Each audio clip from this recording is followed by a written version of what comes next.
Bonjour à tous. Cette semaine, dans Intérêt général, je vais vous donner envie d'agir, envie de découvrir aussi ceux qui agissent pour notre avenir, ceux qui trouvent des solutions, avec un regard sur la France des solutions. Il sera question de journalisme, d'agriculture, de développement durable, mais surtout d'engagement, avec nos deux invités, Gilles van der Potten, qui est directeur de Reporters d'Espoir. Bonjour. Bonjour. Et puis Philippe Ouakki-Di-Giorno. Bonjour. Bonjour. Vous êtes inventaire du Polyterre, un produit qui permet de multiplier les rendements agricoles avec très peu d'arrosage.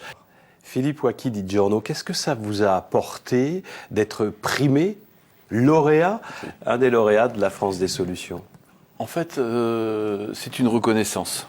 C'est une reconnaissance parce que des reconnaissances, j'en ai, mais à l'étranger, mais en France, pas vraiment. On dit toujours Nul que n'est prophète dans son pays.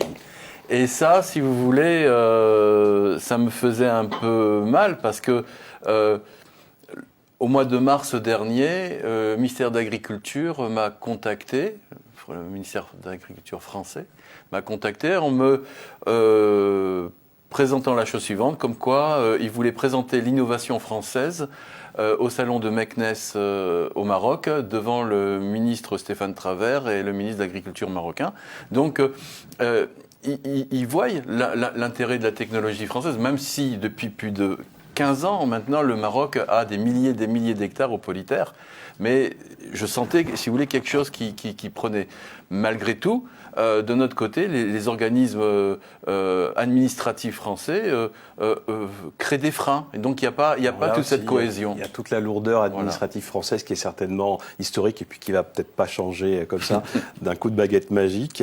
Est-ce que c'est un produit éco-responsable? Absolument. C'est pour moi, depuis les premières heures du développement, pour moi, il est important d'avoir une technologie qui apporte des solutions et non pas des problèmes. Ouais, par exemple, ça permet de nourrir les plantes parce qu'elles sont mieux hydratées, qu'elles sont donc en capacité de se développer avec l'eau qu'il faut, mais c'est pas pour cela que ça détériore l'équilibre des nappes phréatiques. Au contraire, c'est-à-dire qu'au niveau des nappes phréatiques, ça les préserve parce que le sol a changé, mais surtout, ça augmente la masse racinaire et ça augmente le rendement des cultures. Est-ce qu'on peut parler d'une belle utopie, d'une vision, d'une révolution agricole? Comment vous regardez vous savez, la question? Les grandes innovations, elles partent toujours d'une utopie. S'il n'y avait pas l'utopie au départ, il n'y aurait rien. Donc évidemment que je rêvais ce que je vis maintenant. Mais à l'heure actuelle, si vous voulez, c'est un rêve éveillé parce que quand je suis dans les pays, au Burkina Faso, j'étais reçu dans un programme où on disait qu'on ne pouvait pas cultiver ou planter des arbres, et maintenant c'est une grande forêt. Au Cameroun, on m'a dit louer le Seigneur de Monsieur Philippe de nous avoir apporté le Polyterre. Donc tout ça m'encourage par la réalité. Philippe Ouakki-Di-Giorno, il y a une question très sensible en trame de fond. Il y a celle des lobbies, des grands trusts, et c'est difficile à aborder. C'est difficile, mais il faut l'aborder parce que c'est pas une histoire qu'on peut lire dans un journal. C'est réel, c'est concret. Quand vous avez des solutions qui changent les choses et réellement qui permettent au plus grand nombre d'avoir accès à des technologies efficientes et rentables, ça gêne.